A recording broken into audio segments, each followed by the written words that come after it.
programa nila para yung mga na-affected sa nakamabigyan ng mga pagkain. Sir, kung gusto ko yung agri-damage, significant na po ito, at ano po yung mga immediate intervention? Well, as of the moment, pataas pa yung to be honest, pataas pa yung we have the height of El Nino now. Hopefully by end of May, tapos ko yan, pababa na. So, what we can do talaga is give whatever seeds and fertilizers we can give, even other types of crops para i-plant ko na require ng masyadong marami. Pero kung yung presyo ng bigas ngayon, sir, bumaba ba ngayong harvest season na? Well, stable siya. Hindi ka bumababa masyado. But world prices are going down. From January ngayon, from $700 per ton sa $600 per ton. So we expect na hopefully mababayad ay the second half of this year. But as of the moment, since the lingering effects ng El Nino, I don't think mababa pa siguro. Pero magkano yung prevailing price na ngayon, sir? Well, anywhere from minimum 47 to as high as 57. Depende sa area, depende sa market, depende sa quality. Sir, nagsuspend daw ng issuance of impertinence ang Kalundong Bolivar Market. May investigation po ba ang DA on if nag-proliferate po ba ang mga imports natin sa wet markets? Yes, definitely. Nagpagdakta po ba? Well, I'm from the industry, as you know.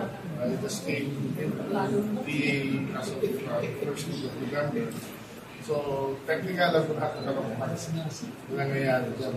And of course, I have to study from December until February yung mga kailangan gawin in order to prevent this. And that's why I came out with the DAO yesterday.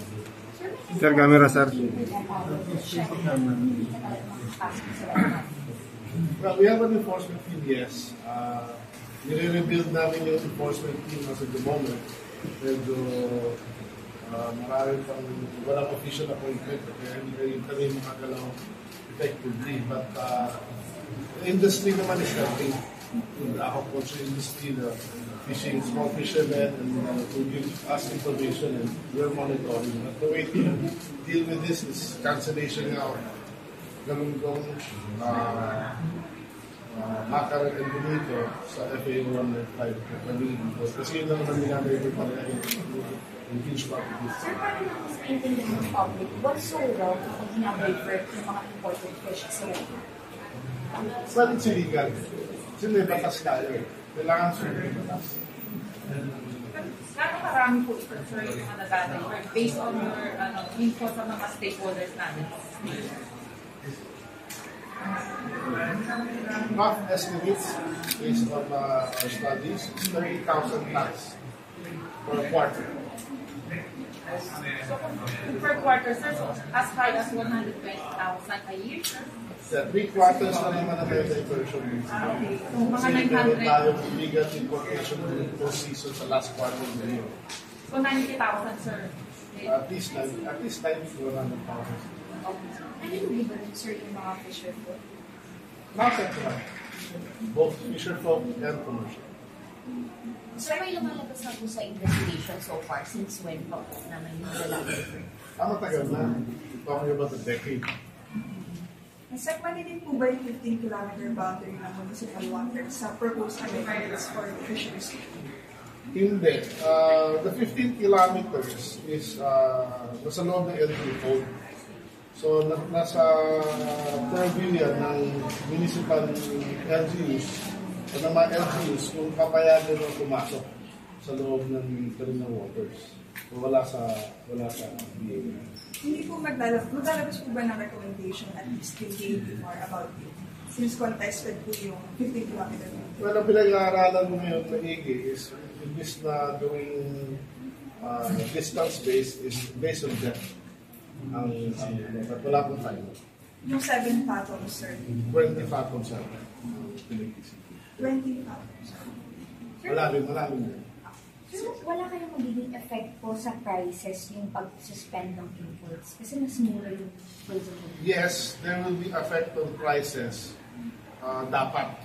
But since this is the fishing season, kaya ginawa ko ngayon yan para hindi maapektuhan masyado yung presyo sa merkado dahil fishing season naman ng mga small municipal at commercial from March to hanggang June yan. So, prices should be stable.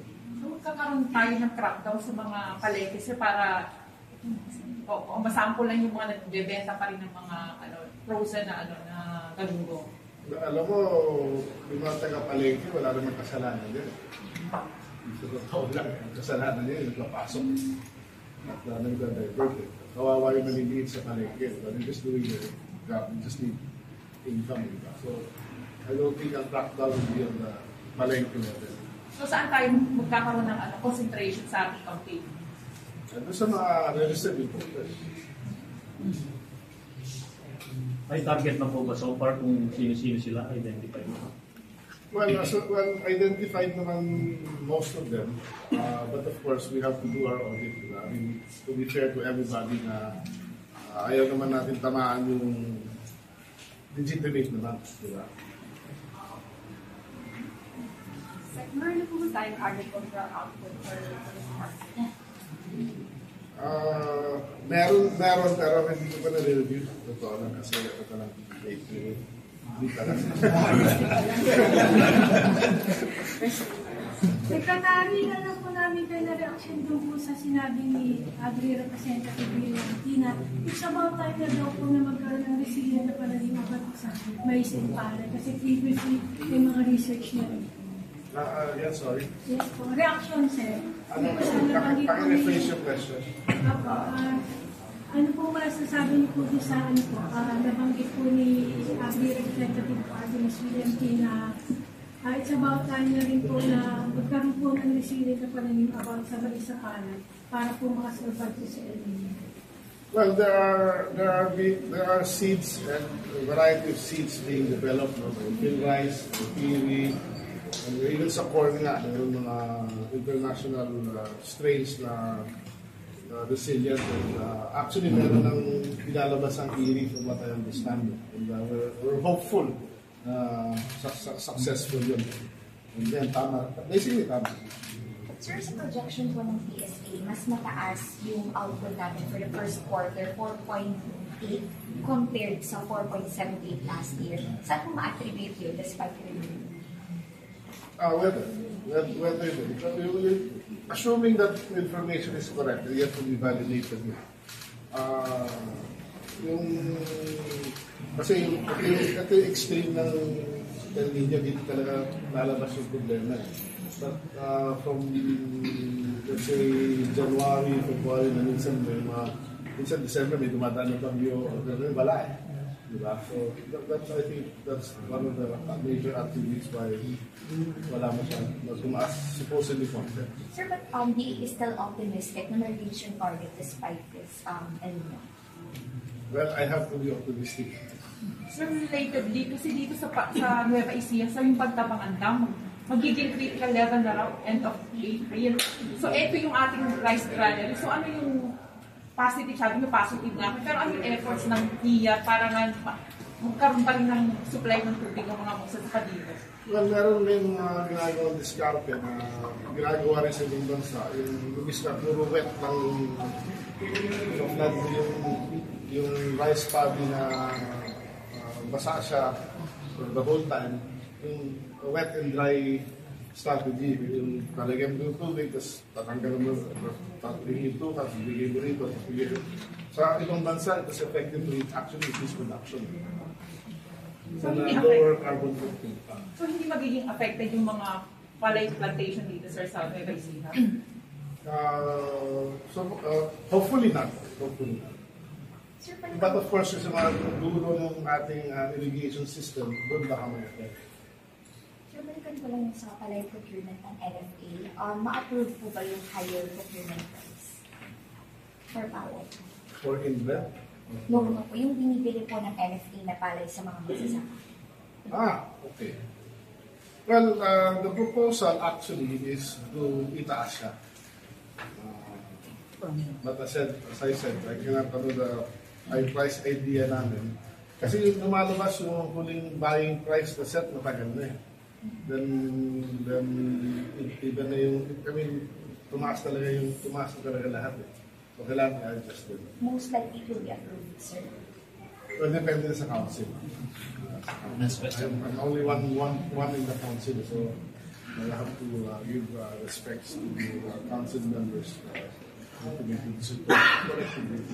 Sir, sabi ni Asset Palabrica, meron lang tayong 16 million na budget para sa rabies. At ang hinihingi niya mga 300 million. So, kaya ba natin itong i-propose sa 2025 budget? 300 million. I don't know what he mentioned. 300,000. 300,000 na yun. From what I understand,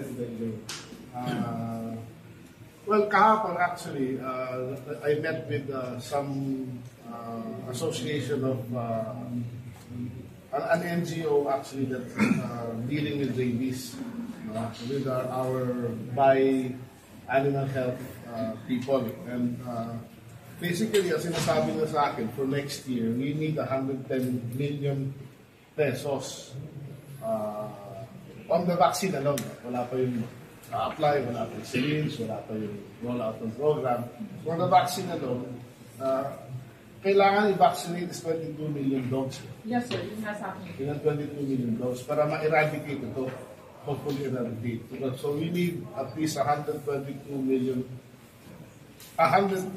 pesos na budget na kasi yung isang vaccine is almost 500 pesos.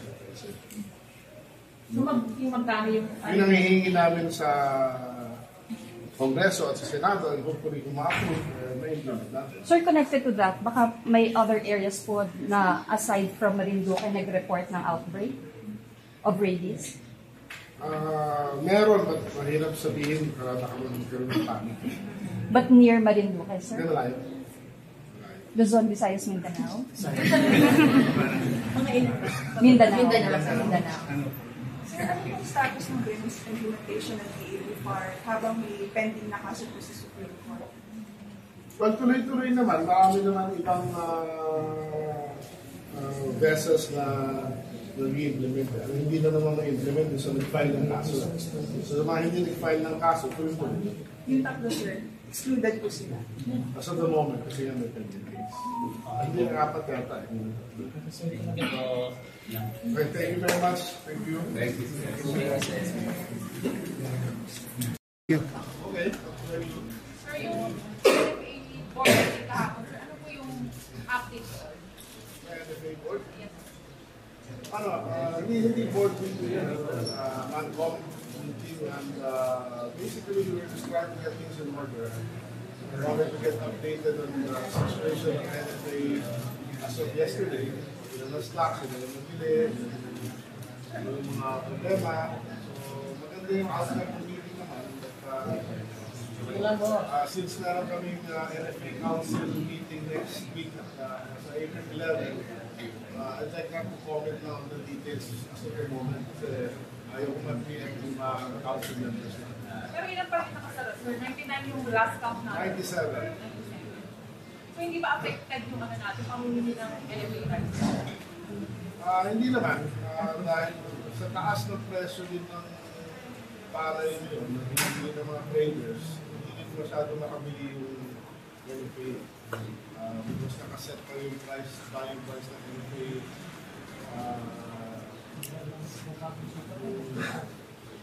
January pa yata o February, 23 pesos.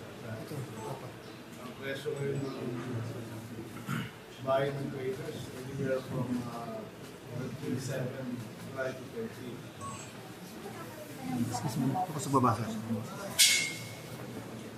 Well, as of the moment, nakabili naman yung NFA ng certain amount. Nakabili naman yung NFA ng certain amount. So there's stocks naman available. And it's harvest season as we all know. And the harvest season will continue until May. So there's enough stocks. There's report sa akin sa information of the informations of rice, regular naman yung quantities na lumalabas, sufficient for the requirements of our country. Ilan yung nabili na ng NFA so far? Mga nakabukas na warehouse? Not too much, pero meron naman. The exact quantity to be determined pa still ongoing. So, kung saan man yung presyo ng farm-gate price ng palay? Well, yung buying price nga ng traders is from 27 to 30.